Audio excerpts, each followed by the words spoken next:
And thanks God it's Monday again. We have another announcement from Sailor buying thousands and thousands and thousands of Bitcoin for MicroStrategy. This is MicroStrategy Mondays. I'm joined by, in my opinion, the smartest minds when it comes to the financial analysis and understanding of MicroStrategy. Adrian is on the way. Ryan had to cancel last minute. I have sent a few other invites out that may or may not join us, but we've got Ben here, and that's really all that matters. Before we get started, we're getting closer to Christmas, and I want to share with you guys a Christmas tradition from Denmark. I believe that in all of Scandinavia doing it. Well, we have these candles that starts at 1 and go all the way down to 24. And then each day you burn a day of the calendar light and until you reach 24, and then we celebrate Christmas the 24th. I have this awesome USB lighter. Check this out, Ben. Can you see that? Yeah, that's That's pretty sweet. that's like it's powered up, man. Look at that. There we go. I'm a little bit behind. I like to have a buffer, just like with my investments. So there's a never burn too much, but rather a little too little.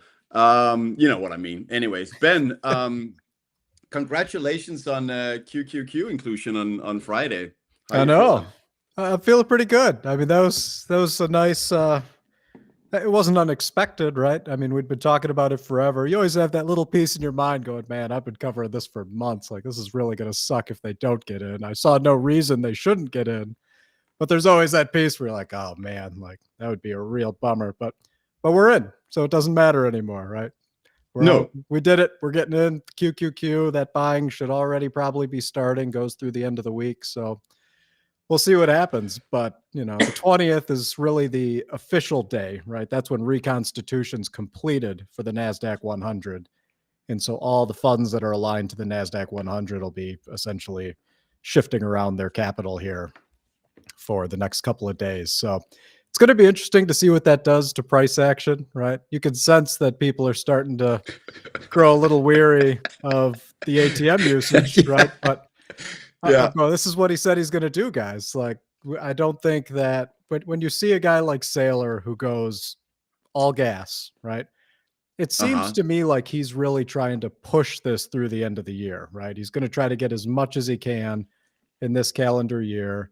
There's all kinds of things coming in 2025 that are potential massive catalysts for MicroStrategy. And so you really just look at this as kind of a front loading of the strategy, right? Because if you do start getting these nations involved, it's going to make getting the Bitcoin a lot harder, right? He's not going to be accumulating at these prices. And so if you're in the stock, right, the actual shares themselves, and it's not a short term trade for you, well, then you just wait, right? Because that benefits come into your shares, right? The price appreciation, right? We got so used to MicroStrategy outperforming Bitcoin like 5 to 1, 4 to 1, right? I mean, it was on a blistering pace.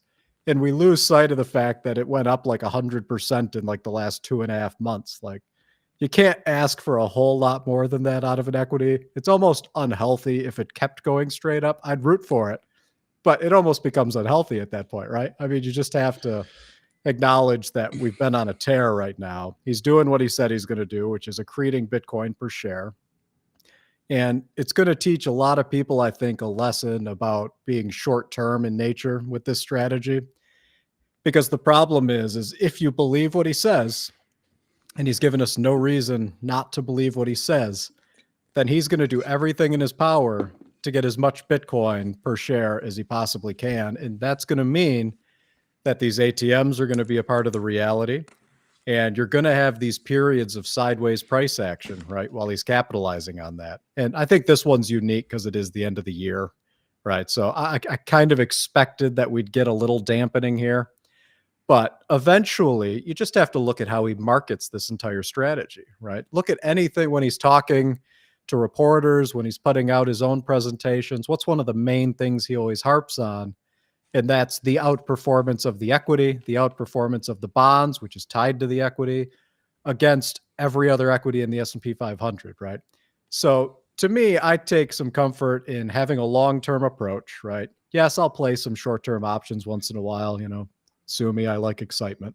But, most of my stuff is all very long-term, right? Because I just believe in the long-term trajectory of this strategy. And over time, I've really honed my approach into that to say, I'm just going to focus on long-term because I can be 100% correct in the outcome of the strategy. But if I introduce timing risk to that, I don't have a crystal ball that's going to tell me the date that things are going to happen, right? So I'm introducing a risk I don't necessarily have to introduce. But as long as I believe that Saylor's going to want to keep marketing this and showing how dominant the performance of the equity is, then I know that there's going to be periods where he's going to step off the brake and get back to the gas here again and let this thing breathe for a little bit and reprice another tranche higher before he really gets going on probably whatever's going to be his next ATM announcement, which I'm guessing will come with earnings, with end of year earnings. So we'll have to wait and see. But, I think that you can sense people getting restless, and that's all right. I mean, nobody likes to be down money or lose money. I get that. But you got to look at what the performance has been this year, find any other investment that's been remotely close, and just take comfort that you know what the strategy is. He's communicated it to you pretty clearly. And these are some of the periods we're going to have throughout the year, right? This is what happens when he's executing with purpose, and that's what he's doing right now. Absolutely, and it's a great reminder that, as he has stated himself as well, sailors. There's so many investment products around investing in MicroStrategy. There's the different leverage products. There's options. There's the ETFs, leverage ETFs. But Saylor's focus, as he has stated himself, is obviously the stock. When people are worried about, but I don't, it's not helping my stock. Just remember that Michael Saylor owns around, I don't know, close to 50% of the stock, and he's doing it for the stock that he owns. He's just having not a day-to-day focus. He's having the long-term focus, which is the only focus you do want to have. You want to win long-term. Who cares who's laughing 1st of January? You want to laugh 10 years, 20 years, 30 years from now. And that's what I believe we will see with MicroStrategy. Well, when we say it's not helping our stock, right, we're saying it's not helping our stock in the last 19 days, right? Yeah. I mean, there is that reality that, people need to look at that time frame and go, people are getting really upset that we've been going sideways. We're not even really going down. We just kind of repriced. Yes, you had the peak. Those happen, right? There's always going to be a peak there. And now we've gone sideways, but it's been like 19 days, right? Yeah. And he's accumulated a ton of Bitcoin. And if what we all think is going to happen in 2025 happens for Bitcoin, you're going to forget entirely about the ATM usage at the end of 2024. It's going to hardly matter. Right. And I also want to obviously segue over to say hi and welcome to Adrian. It's the first time we actually meet. And I'll do that with so obviously I lost my my train of thought, that there was something I wanted to build on. Oh yeah, so the one thing also we have to think about when people are worried about the ATM is that the volatility is part of what makes this whole money glitch, or call it what you want, to pull in dirty fiat through MSTR and MSTR financial products into Bitcoin, to the benefit of MicroStrategy shareholders and to the benefit of all Bitcoin holders, as it is pumping up the prices. It's taking product, aka Bitcoin, off the market. So if he keeps MicroStrategy a stable coin through daily ATM, the volatility goes out. So he's going to have to let that back in at some stage. But I think it's a great point, Ben. He just really want to buy as much as possible before he's competing with Trump and Putin and Xi and everyone else, every other nation leader in the world. That being said, it's time to say hi, Adrian. Nice to meet you, man. Welcome to MicroStrategy Mondays. Good to have you here. How are you? I cannot hear you. I don't know if you're muted or. Try and say something. There's always one guy, you get into those meetings. There's always someone that can't get off mute. Right. Today it's Quantum Batman himself, you know. Quantum Batman. How about now? Yes. You're good. Yeah. Good to meet you, Adrian. Welcome to MicroStrategy Mondays. Hi, thanks for having me. Sorry about that. Maybe there were some quantum issues there. Bluetooth wasn't connecting. But yeah, I'm happy to be here. Sorry that I was a little bit late. My schedule's a little bit nuts these days, but thank you for having me. All good, man. It's a pleasure, Adrian. Yep. We So are you guys were echoing talking somewhere. about- I'm not sure. Maybe it's on your end, Adrian, but it's echoing. So I don't know if you got another mic picking it up somewhere. Oh, do I? Oh, I don't think I do. Maybe not. Is it still echoing? Nope, wasn't echoing there. Nope. Okay. Now it is. It's when Ben speaks, which I think then must be on your computer. It could be a quantum thing, though. As DD points out, and I can hear myself as terrible. I hate hearing myself. I don't watch my old YouTubes. I can't stand it. It's quantum sound waves. Yeah, I don't have my headphones handy, so I hope it's not too bad of an echo. Well, when you speak, it's fine. Okay. When Ben and I think we should just make it a half an hour quantum sound wave. Maybe. I think when you're not talking, Adrian, you're just gonna have to go on mute because I think it's picking it up. See, that's you could be a great host, actually, Ben. That's a good point. I didn't think about that. Too much responsibility. No way. That's what you're much better at that than I am, Anders. I dig into numbers and do nerd things, and you're far better at this than me. So happy to join. And happy to have you guys here. Happy to have you guys here. So anyway, so now we Adrian, if you just unmute when you want to say, why don't we try again and say ooh, I can hear how about welcome. Now? Is there a mute? Is there an echo now? Not There's when I'm an echo. speaking. Yeah, there's an echo when we talk and you're off mute. Oh my God. Okay. All right, we'll try to make this work, or I'll have to get off and get my headphones from somewhere.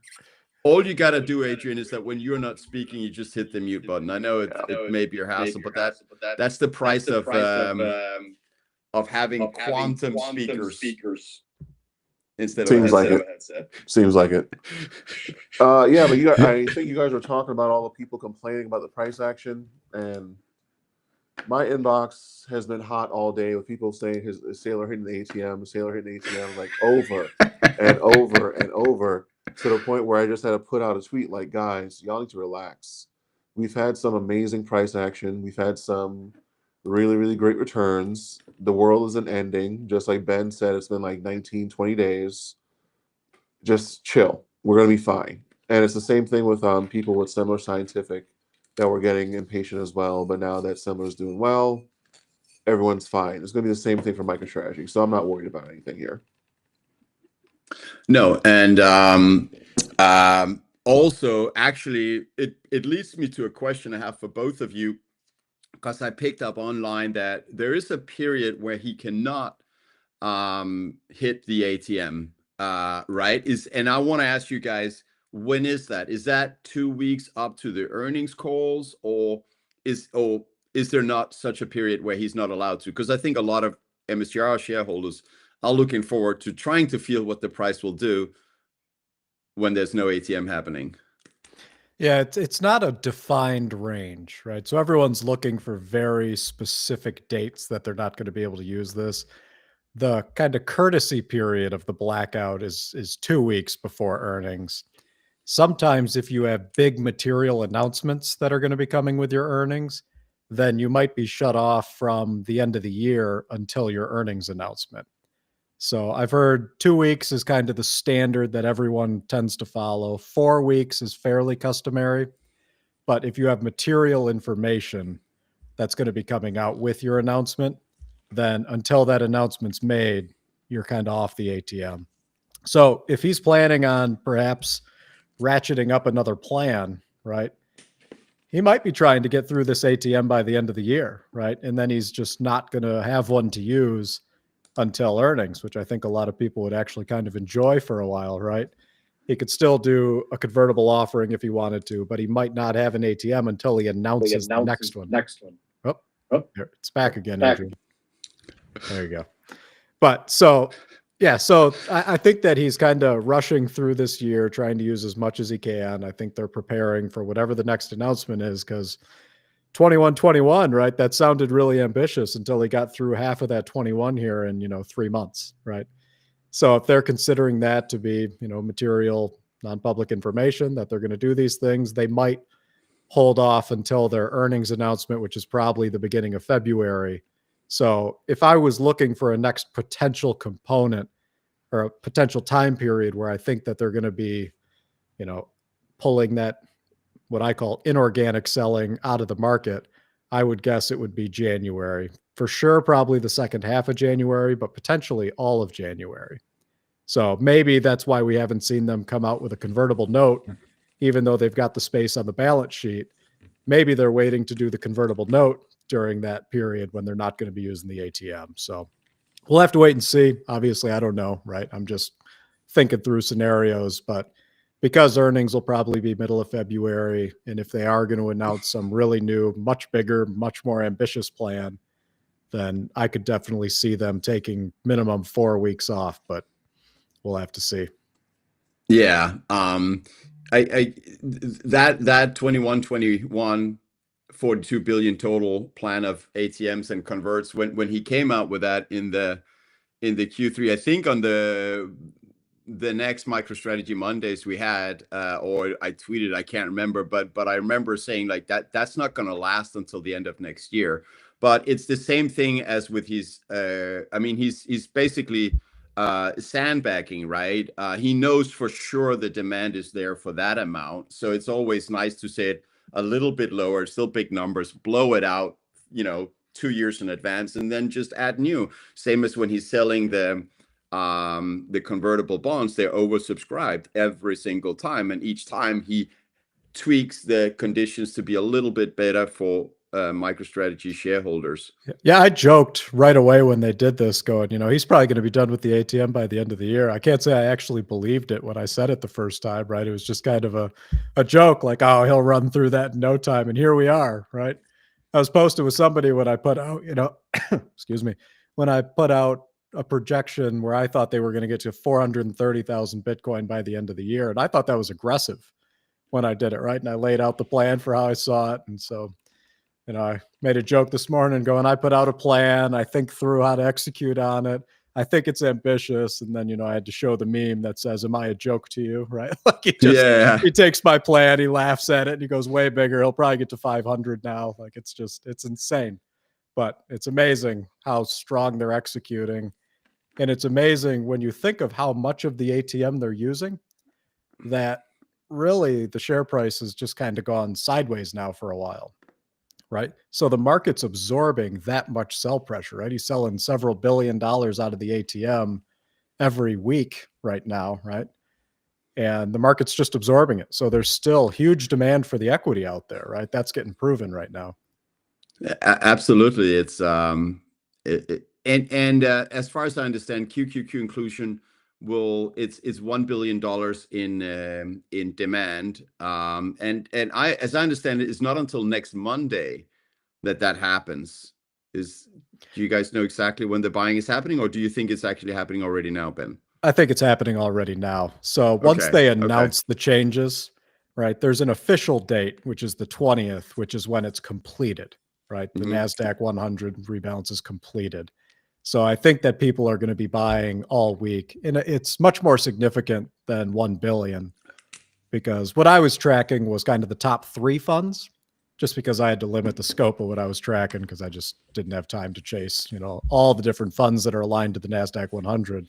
But it's probably in the 3 to 5 billion range would be my guess. So when you look at that and you think about the ATM usage, you can look at it as he might be able to absorb the QQQ buying and the other funds that are in here buying, which would get him down to, he could potentially get 5 billion, which would be just new demand to the equity. So it would almost be like he was doing nothing to the stock in any normal week, right? Because it's all net new buying pressure that's coming in. And then he would only have, I don't remember, Adrian, maybe you remember, but wasn't there like 7 point something left on the ATM now? 7.7 maybe. Yeah. So he could potentially get done with this in the next 2 weeks, right? 7.7 sounds really ambitious, but when you've got this much new buying pressure coming into the market, he could absorb that and he could exhaust this ATM by the end of the year. And then if we don't see him file for a new one, then everybody's going to know that he's probably off it for a little bit. So we'll see. Yeah. So another thing about the ATM, and I understand, I would like to see the price run every day, but I also know that what he's doing, it is the best for the shareholders. He's doing it in the companies in his own interest. So we shouldn't be complaining about it. And the kind of thinking I've come to is like we would like to see maybe the stock number or the stock price run. And with the ATM, it means we don't see the stock price run. Well, there's still something running because that pressure is happening. What's running is the amount of Bitcoin going on the balance sheet, which means that when Bitcoin does 10%, you get a bigger move in MicroStrategy because he just loaded the balance sheet with Bitcoin. Adrian, any thoughts on any of that? I know you love talking about the ATM every day. Okay, first, am I echoing? You're Nope. good. You're good all the time. Okay. Yeah, you're good now. Yep, no issue. Okay, so I thought the headphones will eliminate all yeah, that. It did. You fixed it. Cool. So yeah, with regards to what Ben is saying, I think is absolutely right. The number I've been seeing is between 2 to 5 billion. It's a range, right? So I don't even think that matters because what Saylor's doing right now, I think, is loading the spring. I think what he's doing for Q1 of 2025 is that he's compressing that spring. He's loading up as much Bitcoin as he can on the balance sheet so that for Q1 2025, it can run. Now, I don't know what the long-term implications of that will be for like FASB, for instance, because I'm still trying to wrap my head around all the details for FASB. But if you think about it in terms of now they're going to have more favorable accounting rules, it makes sense for him to want to stack the deck for 2025. And I don't know what your opinion on this, Ben, is, but to stack the deck for 2025 so that when it runs, they get as much maximum benefit for it as immediately as possible, right? Because otherwise, why is he doing it now? He has to be front-running something, in my mind. Otherwise, why is he being so aggressive? He has to be front-running either a potential, U.S. Reserve, or he has to be front-running the potential impact in terms of the accounting changes on the perception of his business for 2025.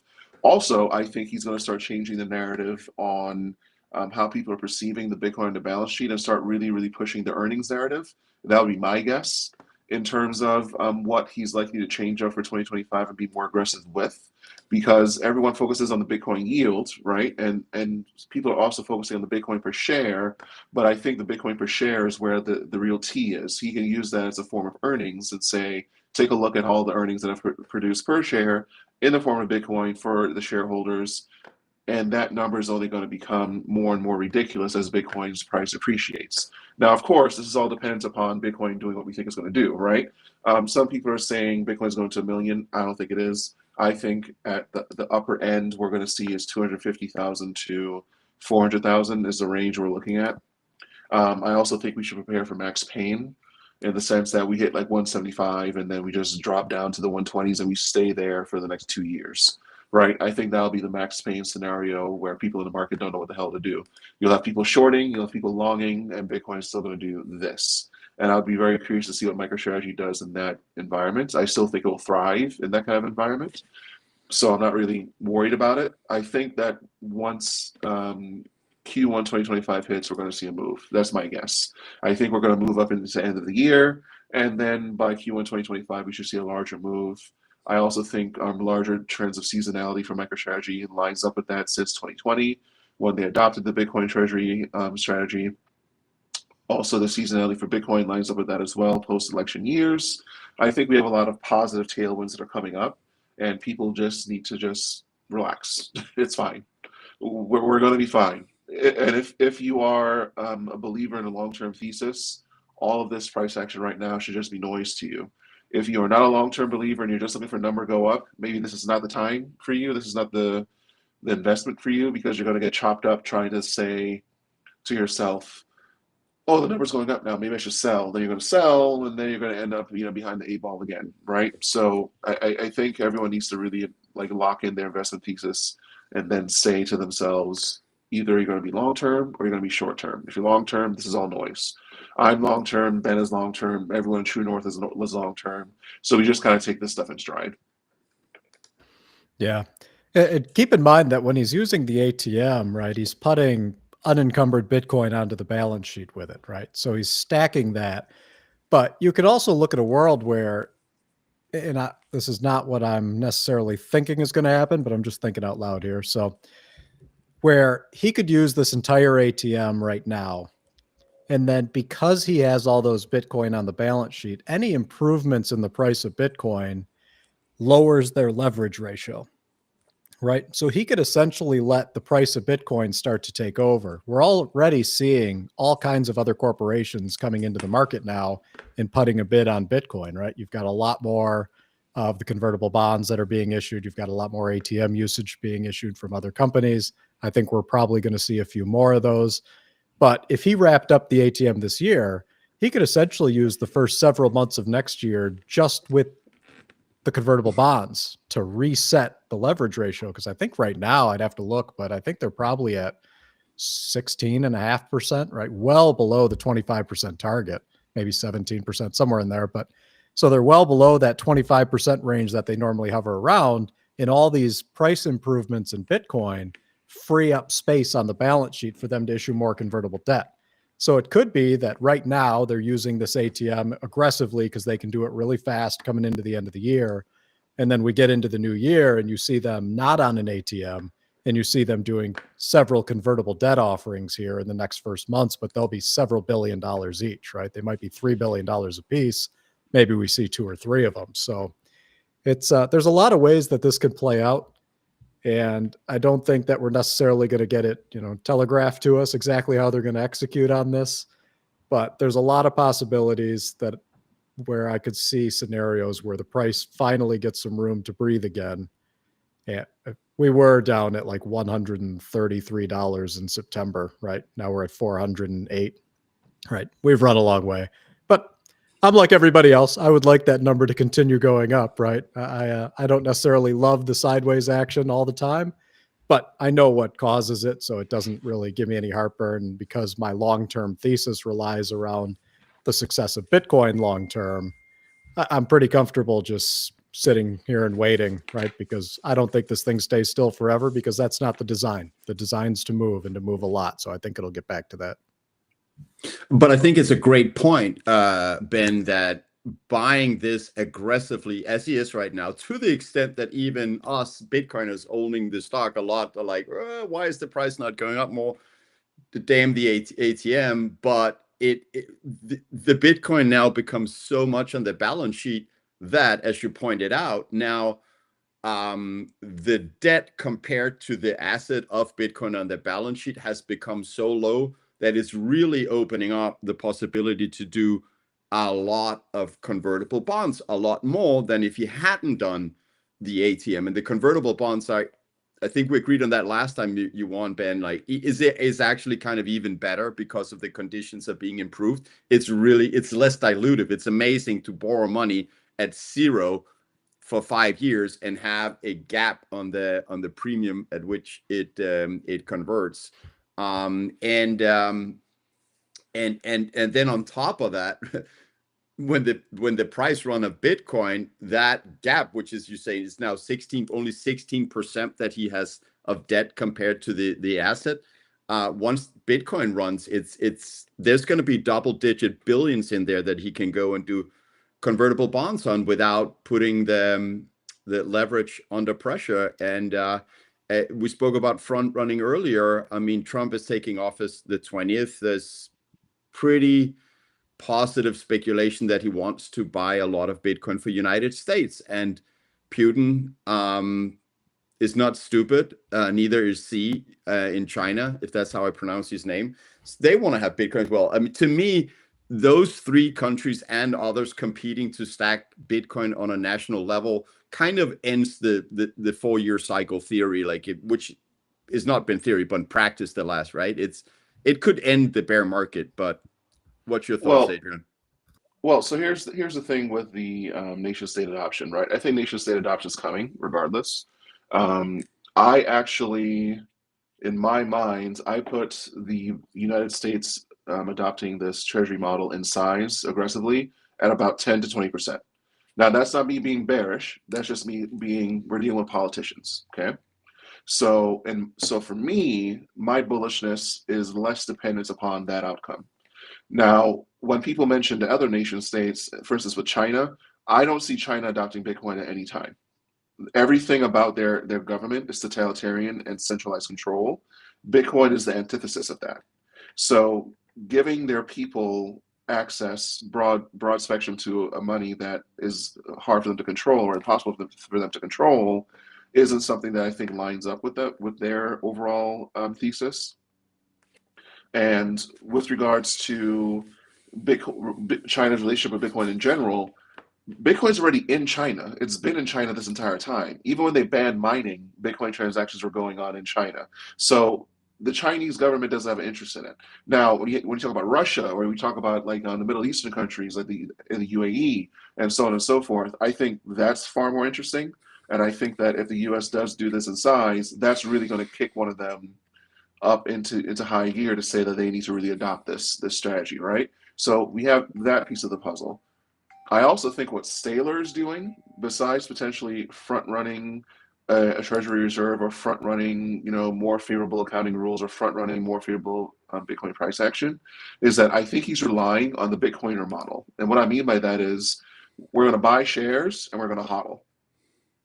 So because he's issuing the ATM and because he's diluting, if this were any other stock, the stock would have been tanked by now with the amount of aggressive action he's taking place, right? So the fact that it isn't, to me, lends credence to the whole notion that we have a lot of Bitcoiners in the trade, and Bitcoiners are holding onto their shares because they're anticipating long-term price accretion.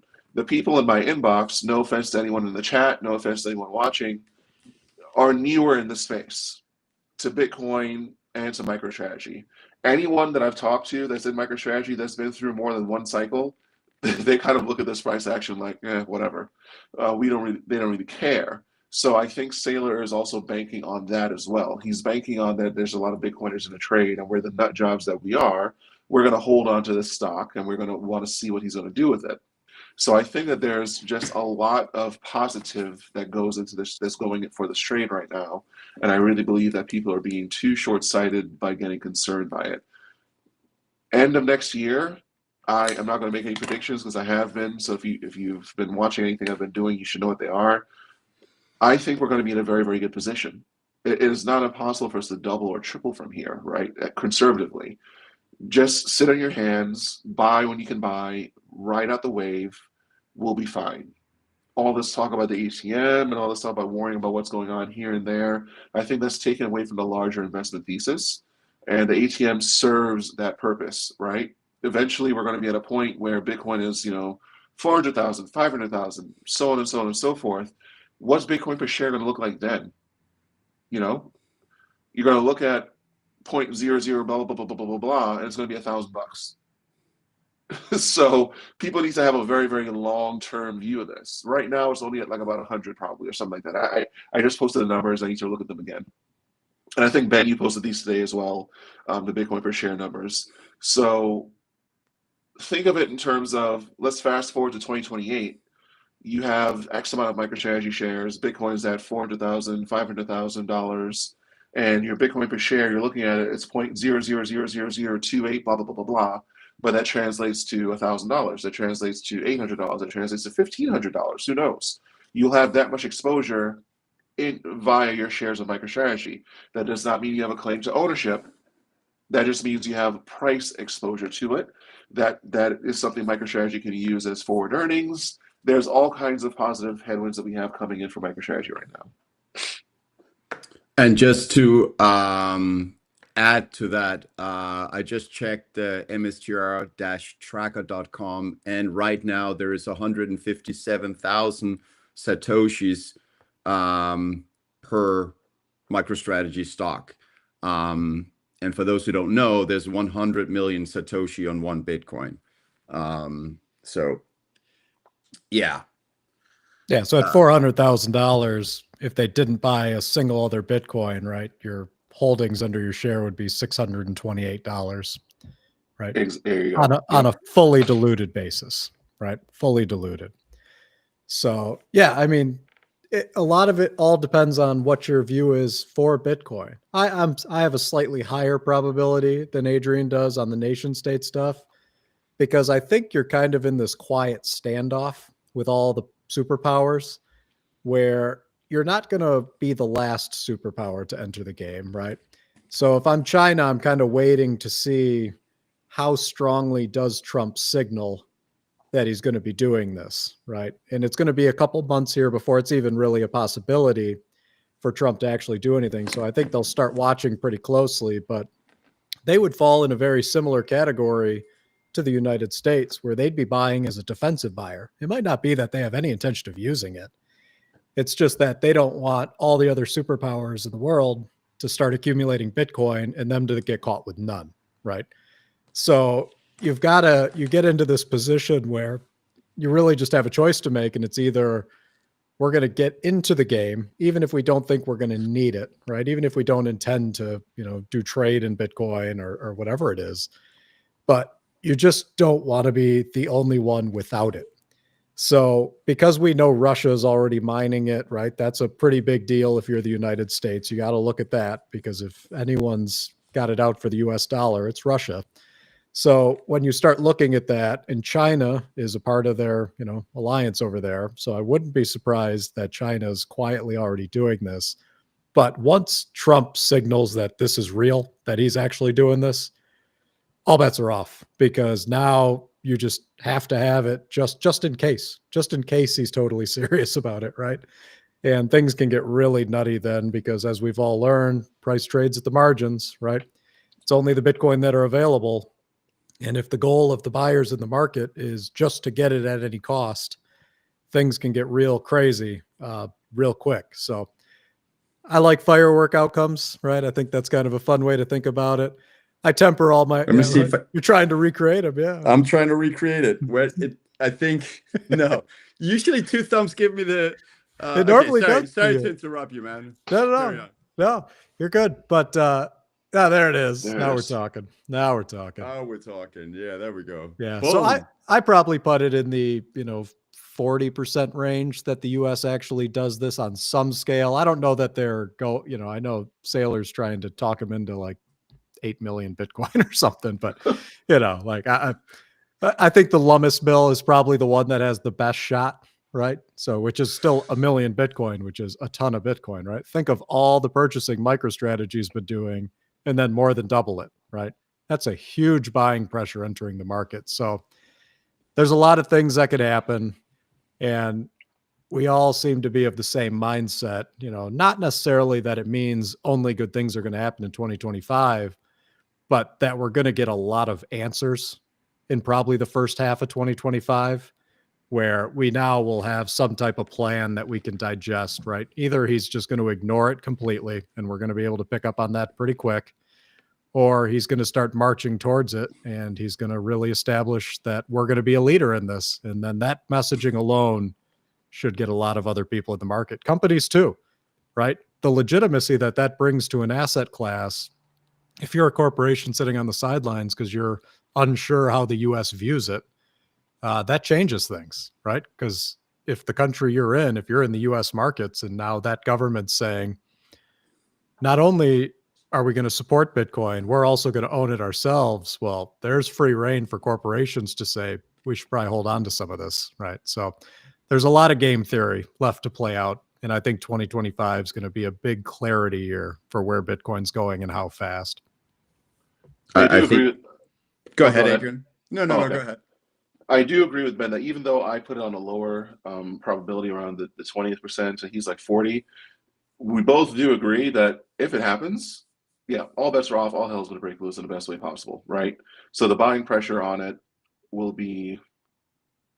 I don't even know what kind of candles we're going to see on a daily basis when that happens, right? I can imagine that, if Trump makes an announcement, he says, yeah, the United States is going to buy, 250,000 Bitcoin over the next 18 months or something crazy like that, right? On top of the 200,000 they already own, we'll see a candle of like $10,000-$15,000 instantaneously, right? And then it's just going to be a matter of how many candles we see after that point and where it stops. So even though I'm a little bit more, cautious on that potential outcome, I do think that if it does happen, it changes the calculus for everything. It changes the calculus for MicroStrategy. It changes the calculus for Bitcoin. It changes the calculus for the geopolitical state. It changes the calculus for the gold market. It changes everything. It'll be a tectonic shift if and when that happens in size. And the shift will become more and more powerful as the years go on, right? And Olympus bill, it's not as aggressive as Candy's bill, or it's not as aggressive as what Saylor was proposing, but her bill is doable because right now the United States was to print $2 trillion and just buy Bitcoin with it. It's not money that's going into circulation. That's what people fail to realize, right? It is money that's going onto the debt, but it's not effectively going into circulation. It's just going to be essentially sitting on the balance sheet in a perpetually appreciating asset. That changes the dynamics of how the debt works at that level, right? So while the COVID stimulus that went directly into circulation, and we saw what it did for inflation, this kind of printing, even though it is printing and it's adding debt, it is not debt that's going to go into circulation unless you count Bitcoin as it being in circulation. But remember, this is a strategic reserve. It is not as if the U.S. is going to print the money, buy the Bitcoin, and then dump it on the Coinbase so it can then start circulating in the market, right? So it is going to be a very explosive event if it does take place. Would I say that it's going to happen within the first 6 months? I can't say. Could it happen within the first year? Yeah, it could. I don't think Trump's just going to go in there, because I know there were Jack Mallers was just talking about this, that Trump can do it via executive order. That would be a ballsy move for anyone to do within the first days of their presidency, no matter how much support they have, because of the politics in our country, how it works. Even if the opposing side agrees with it, they're going to disagree with it just to be dicks, right? That's just how politics is for us now. So even if someone goes in there with a fantastic idea and they want to do this day one, they're going to face political obfuscation from the opposing end, whether they're a Democrat or Republican, right? So I think that he's going to have to grease the wheels a little bit. And I think that he has people in place, he has people in position, sure, but there's still going to need to be some level of bureaucratic grind to get this thing finally signed off on and then acted upon. But I would say 6 months to a year, we can see it happen, if it's going to happen. And then there's off the races is really all I can say about it.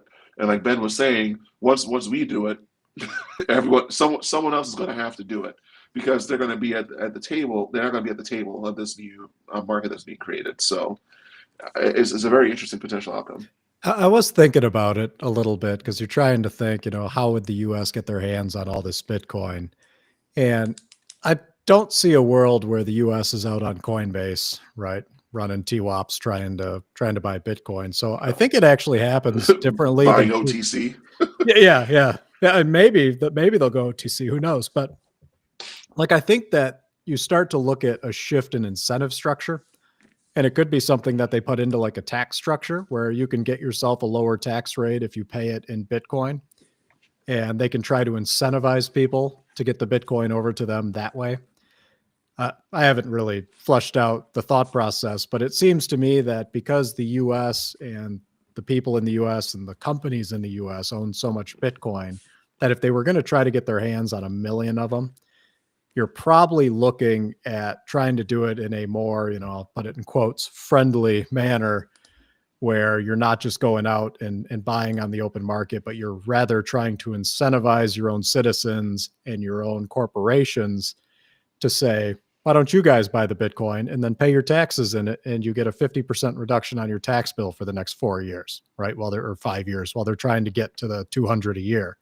So now if you're a corporation and you're going to owe a bunch of taxes, now you just take the cash you're holding for the taxes, you go buy Bitcoin, and if they give you the incentive where you can pay half the amount, you'll do that, right? So that'll put the bid into the market. But anyways, so I'm thinking out loud here, right? But I was trying to think of that, like, it doesn't seem plausible that nations are just going to show up on the exchanges and start buying. they're going to do it the way they do everything else, and they're going to use the incentive structure that they have control over to try to get it that way, right? That's my guess at how that actually happens. It's a good. Oh, go ahead. Yeah, sure. Just real quick, it's a good point. However, at the end of the day, that 1 million or whatever amount of Bitcoin it is needs to be, it is demand that somehow is going to take some Bitcoin away from some hands that won't sell it to another side. Like this idea of if you only buy it OTC, then it won't affect the price. I'm sure none of us but some people have said that, and it's like, it doesn't work like that. It all, like if you buy something and take it off the market, price will go up. Adrian. Here's one thing I would do. If I were Trump, I'd buy from the miners directly. I would go to the miners and I would say, what kind of tax breaks do you guys want to directly deal with the United States government on a first come first served basis, basically, right? The United States government goes to them and it says, we need to have 10,000 Bitcoin by whatever date. How would that impact the market? Because I think that'll have a twofold hit, right? The miners will experience a boom like they've never had before. Bitcoin will experience a boom like it's never had before. And, at that point, I think you kind of have a feedback loop internally in the markets where you have the miners feeding the United States government the Bitcoin directly and then buying it from the miners directly. And here's another outside potential based on what Ben just said. When it comes to, creating a favorable environment for Bitcoin, if Trump goes forward with potentially making capital gains on Bitcoin null and void and say that there's no capital gains on Bitcoin, I know for a fact as someone that's held Bitcoin for a very, very long time, will dump as much money as possible into Bitcoin still. I would quite literally start buying Bitcoin in the most aggressive, ridiculous way because it's tax-free money is what I'm thinking, right? And it's tax-free money that's going to appreciate. So there's several ways that this thing can happen, but it's just a matter of what can he really get through the door right when he gets in there, right? I think those first 6 months are going to be very, very important for what happens. And this is not me sounding bearish here.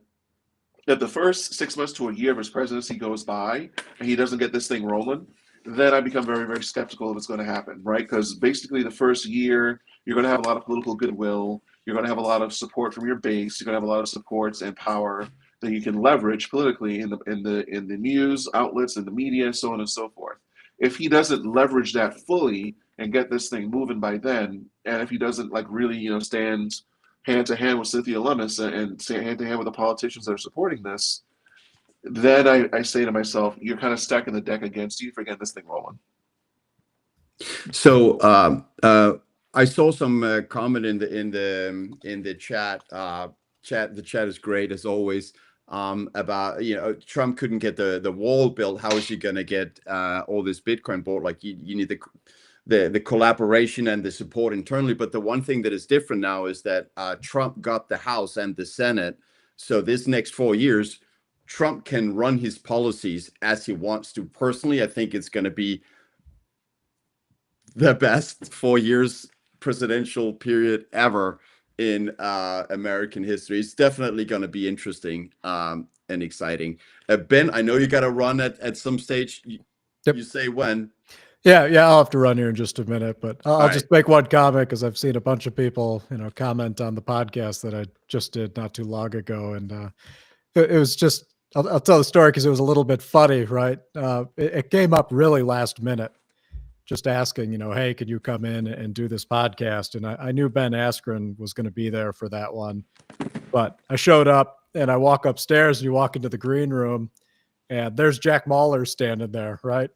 And it's a really tough thing to do to not start fanning out, right? When you're in this room, because Jack, I mean, he's every bit as electric in person as you've seen him on every interview that he's done. And Ben Askren was, I've been a fan of his fighting career for a very long time. So it's tough to hold it together. It's also tough when you're on the podcast. You'll notice it in the early parts where I'm not talking very much. Like you're just so into what everybody's saying, right? And it's kind of this surreal experience when you're in there with all these people you've been watching for so long then you have to remind yourself that you're supposed to talk too, right? So it was kind of funny, but it was a ton of fun. I was really glad that I got to have that experience. It was pretty surreal, but So here's the thing, Ben. Those two guys are both giants in their own way in their field, and the thing is, so are you when it comes to MicroStrategy and convertible bonds and understanding what's going on. You are one of the sharpest brains in this biggest financial revolution ever in mankind's history. So the thing is, just so you know, like, you deserve to be in that room. I mean, if you're not aware, but you're a giant.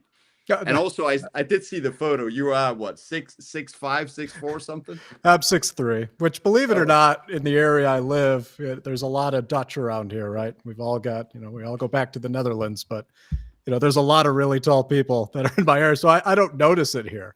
I don't notice that I'm tall until I leave and go other places. But no, that was very, very nice of you to say. I don't know that it changes the reactions you get to these things, though, right? Like, you do just get those moments, of course, where you see people that you've always admired, right? Like, Jack's done such significant work in the Bitcoin community, right? That it's tough to pull it together and not like just want to ask him a million questions about the whole history of everything he's done. And he couldn't have been a nicer person.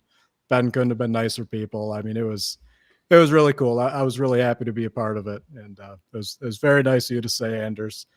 But yeah, I think you always feel out of place. I'm not sure that ever really goes away, but I know the feeling. I mean, I've met big names in Bitcoin, and yeah, at times you can hold it together. At times you get starstruck, right? There's some amazing, totally. like, some of the smartest people are right in this space. Yep. So anyways, so I appreciate it, guys. I do have to run. Holidays are here, so you get holiday obligations coming. So unfortunately, I got a few of those tonight that I got to run to. So thank you for having me on, Anders, and we'll talk again. Thank you, Ben. Hope to see you later, again Ben. soon. See you guys On MicroStrategy Mondays. Enjoy your Christmas parties. Will do. Thank you. Later. All right. Adrian, I don't know how long time you have. I still have time. I have a little bit of time. Of time, yeah.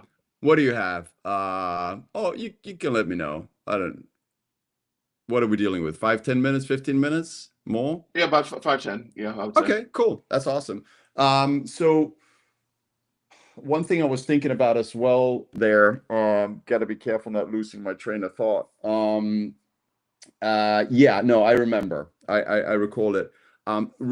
Regarding whether Trump is going to do it, and getting the political, we just established he's got the House and the Senate. That's one thing.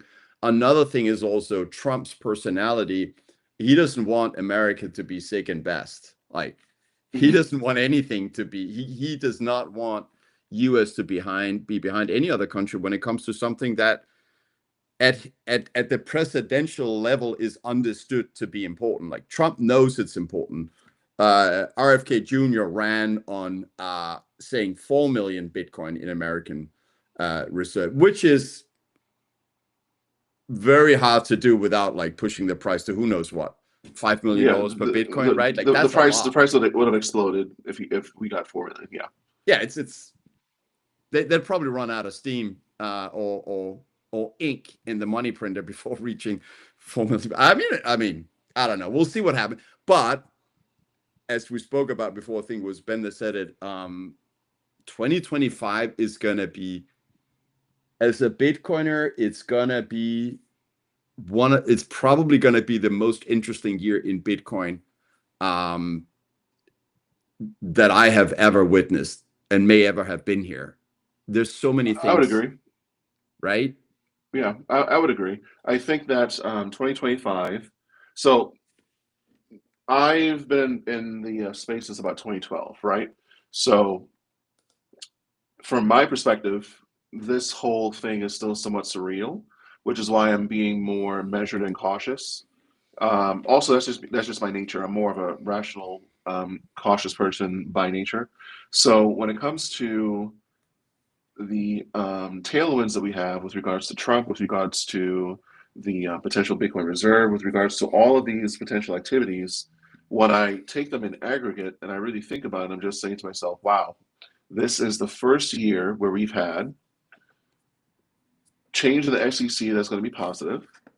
We have a seemingly pro-Bitcoin president We have a seemingly pro-Bitcoin cabinet, right? So the people surrounding him are supposedly pro-Bitcoin and pro-crypto. So you got, Vice President Vance, you've got Vivek, you've got, Elon, you've got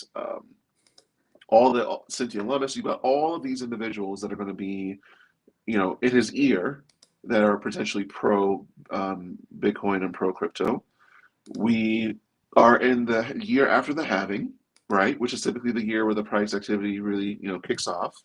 We have MicroStrategy and a lot of, now the miners are trying to do the MicroStrategy play. You have Semler trying to do the MicroStrategy play. You've got smaller companies that are trying to do a Bitcoin treasury play. We've got so many tailwinds and so many things that are positives that it is very, very easy to get overly bullish, right? The one word of caution the one thing of caution I would give is sometimes having this much of a tailwind does lead to stagnation. So what I mean by that is this.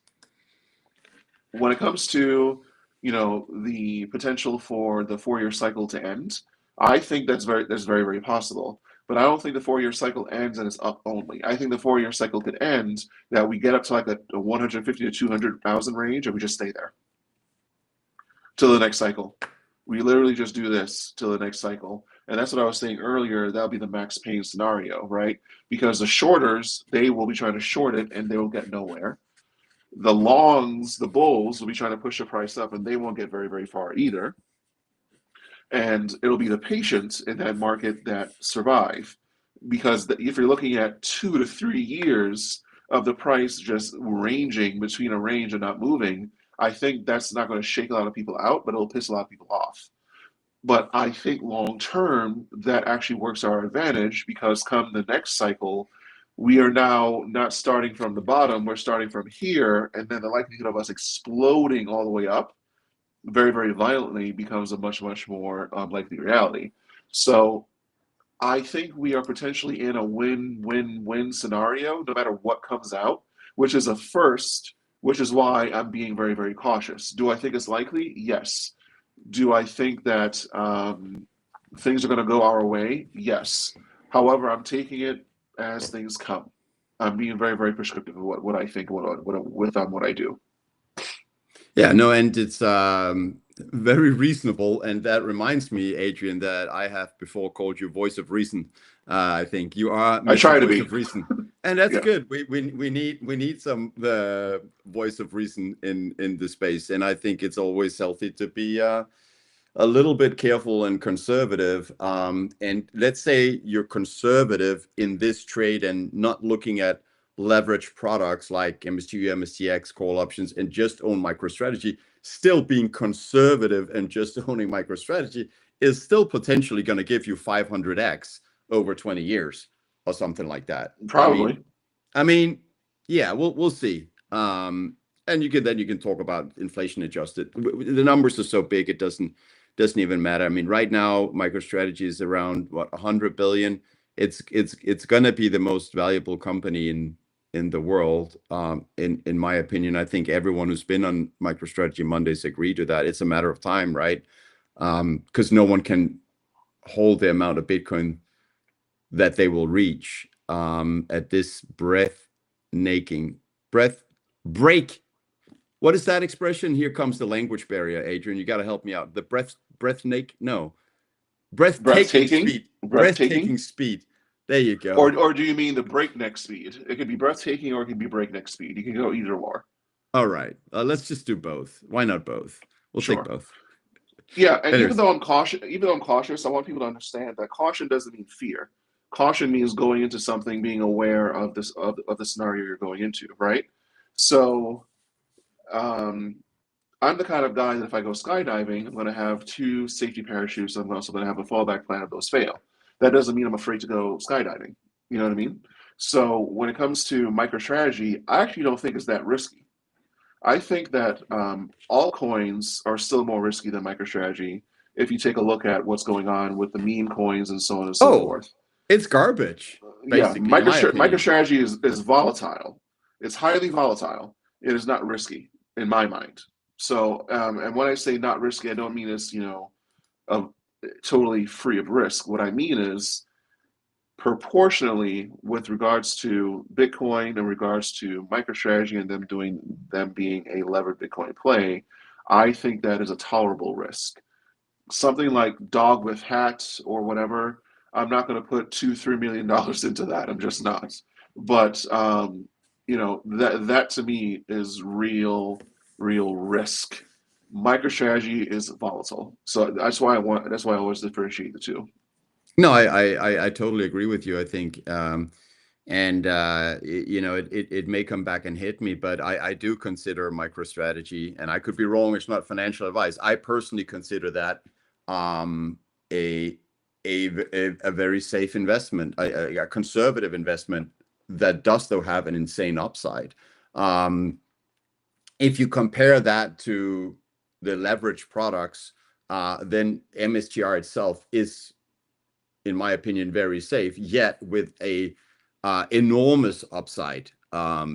So it's if you don't like the ATM, if you don't want to worry about all of that, and you don't want to worry about the time aspect, then MicroStrategy, I think, deserves a space in everyone's portfolios. I do want to talk to you, Adrian, also about personally, I've always found this cycle very, very interesting. It's something that I always looked at. And so in this scenario where we are now, I do see that, as we've already spoken about, maybe we won't have a full 1 year bear market, that the part of the 4 year cycle, if nation states, and we got to look to US and Trump first and foremost, if they really start to accumulate, that's going to trigger global FOMO, and no one wants to be left behind, especially the adversaries like Russia, and I don't know about China. I don't know their culture well enough.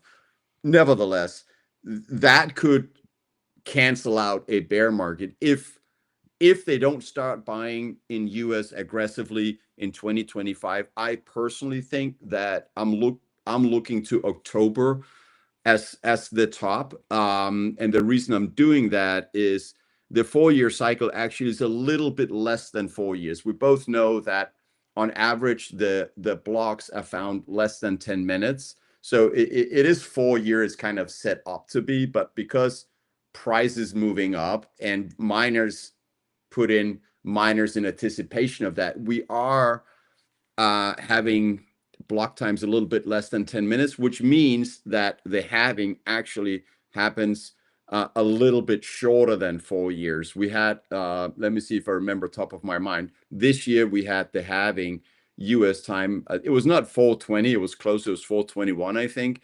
And then the cycle before, it was the 11th of May in 2020. Now, if we look at when were the tops I have seen was December 2017. The next top was November 21.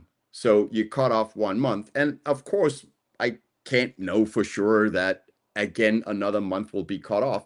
But with the halving happening close to a month earlier, it would make sense to expect it, I would say, in October. And definitely anyone playing with leverage, I would not want to hold any leverage products after October myself, personally. I don't have a lot in this trade, to be honest, but I do have both MSTR and MSTU, and I plan to sell all of the MSTU latest in October. And actually, whenever it pumps, I am trimming off the MSTU and putting it in MSTR, because I do want to just accumulate MSTR as much as possible. Okay. Well, I will reserve comments on MSTU, but with regards to your overall thesis, I think that makes sense. I do believe that October of 25 is likely going to be the cycle end in terms of what a bull cycle would be, but I want to give a few caveats here. I never go on cycles, I go on years. And even within years, within cycles, there are seasonality trends and there are general trends that follow, even within a bear market, right? And we also have to be mindful of larger trends as well. Right now, the Mag 7 is essentially still carrying the entire stock market, and their correlated stocks that are tied to the Mag 7 as well are doing very, very well. I bring that up because I think later in this decade, we're really going to start to see a true bifurcation of the economy. And what I mean by that is you're going to have AI, potentially robotics, up here, and then you're going to have everything else. So with that said, we can have a roaring 20s scenario where you have a very, very small basket of equities that are doing extraordinarily well and others are lagging. And in that lag, we can see outperformance up here and underperformance up here, which will give the impression of a recession or give the impression of a prolonged bear market, when in reality, it's not the case. Because if we look at things right now, the economy is doing well, right? There's a lot of money being spent. There's a lot of money being pumped into the economy. However, when I talk to people on a daily basis, if they're not in my sphere, and what I mean by my sphere, people that are in technology, AI, people that are invested in Bitcoin, things like that, people that have capital, when I talk to people that are not in that sphere, they're struggling. So I think that bifurcation is taking place right now. You have a very, very small cadre of people that are getting a lot of attention, and a lot of the talking points are that the economy is doing so well because of these individuals up here. Me myself, as a high-end consultant, I work 2, 3 projects at a time. I'm doing very, very well, but someone that is driving an Uber isn't. Someone that is working 4 jobs part-time isn't. Someone that is just an everyday citizen that perhaps didn't go to college or didn't finish college or what have you isn't. There's a tale of 2 Americas going on right now. There's a tale of 2 economies that's going on right now that I think is going to have to be something that we watch very, very carefully as we go into this cycle and as we see how it plays out. Now, to your point, I think that seasonality, I think that general trends, I think that the halving cycles do align with an October top. That I think that's going to be the point where I want to take what I have off the table and leave what I'm going to leave into the market long term if I have to. That being said, I still think that even in bear markets, there's a lot of money to be made. I just think that people need to have a plan. Everyone thinks only about the up only time. They don't think about the retracement time. So you're thinking about it right now, which is great. I urge everyone to do the research and to make their own conclusions and understand what they want to do. I completely agree with you, and I really hope that we have another bear market, because this time, unlike 21 where we never got a top I expected, I will be taking something off the table, especially everything leveraged.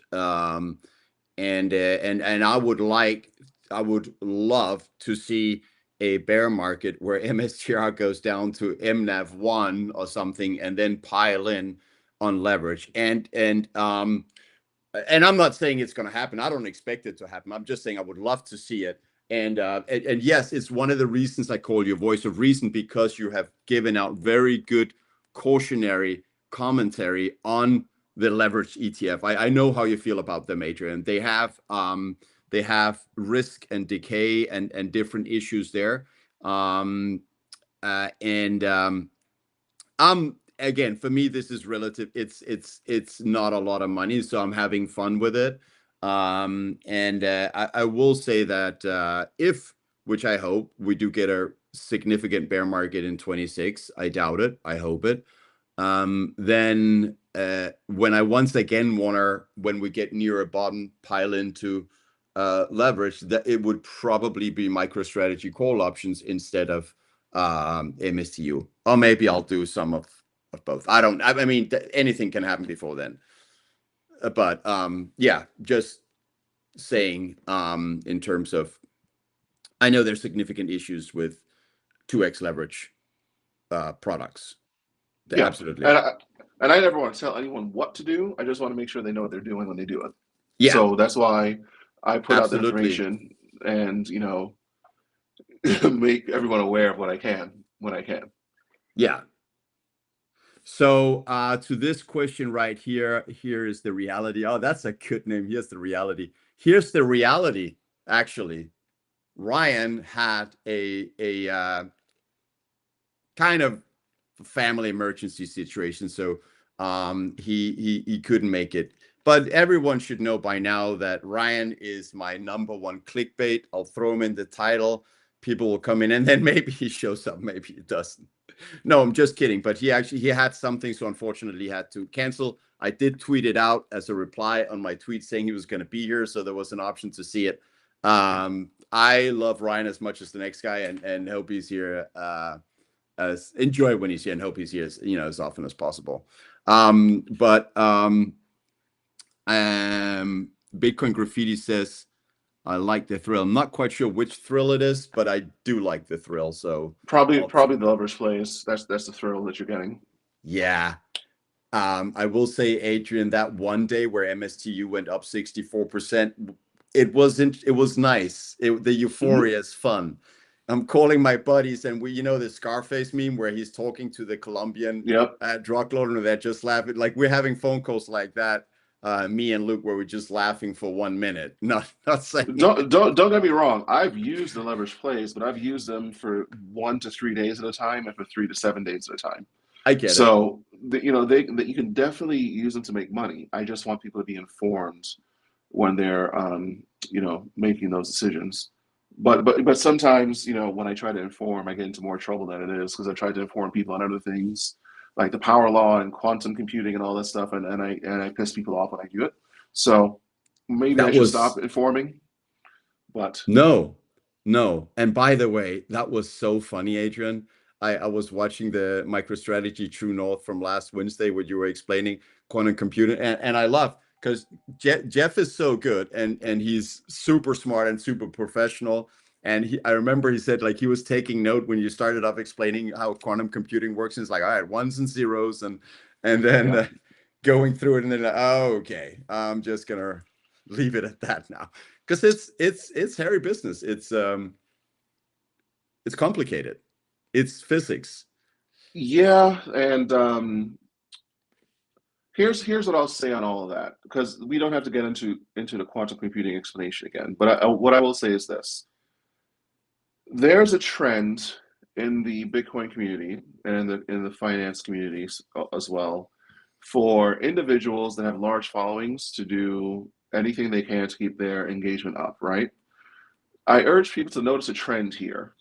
When you hear about things like the power law, we can predict where Bitcoin is going to go, or quantum computing, it's going to destroy Bitcoin, it's going to hack everything, blah, blah, blah, blah, blah.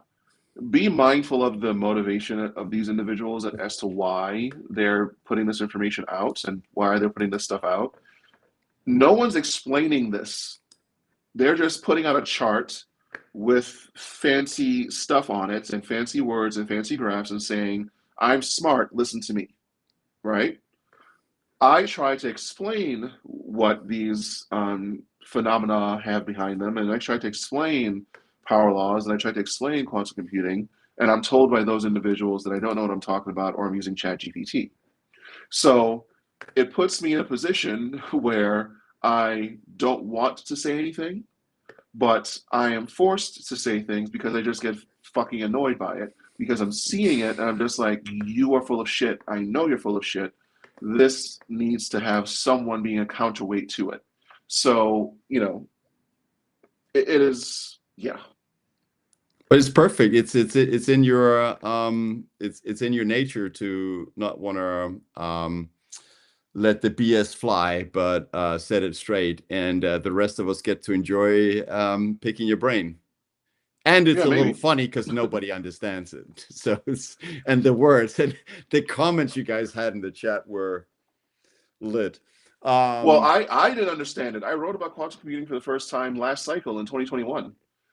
So it took me a while to get my head around it. So that's why I was laughing at the comments, because they were just on a whole other level that night. People were in rare form, and the comments were just gold, one after the next. Yeah, and I was trying to focus, and I couldn't. So I think it was one of the episodes where I was listening to the YouTube as I was walking, and then I had to go home and then see it so I could actually see those comments. It was fun. It's a lot of fun. All right, Adrian. I know your time must be Yep. hitting the block, Yeah. and yeah, thank you very much for coming on. I would love to have you back again sometime, because what we do here at MicroStrategy on Mondays is talk MicroStrategy and just have fun and try and wrap the signal in a little bit of just having a good time. Yeah, for sure. So, anyways, yeah. Any final words? I think people can find you. That's your X account there, right? At Yes. Adrian. Yep. Yes, That's your X it. account. Yeah, it's the only real social media I have is X. So that's yeah, and it's one hell of a media. It's the only place where we have free speech. So that's one of the reasons I like it. Well, I know there's Nostra and stuff as well, of course, but you know what I mean. Right. Yeah. Anyways, thank you so much, Adrian. It was a pleasure to have you on. Thank you for being here. Thanks for your time. Thank you for sharing your knowledge. Yeah, no, thank you. I really enjoyed it. I love these kinds of conversations, and I really appreciate you having me on. So thank you.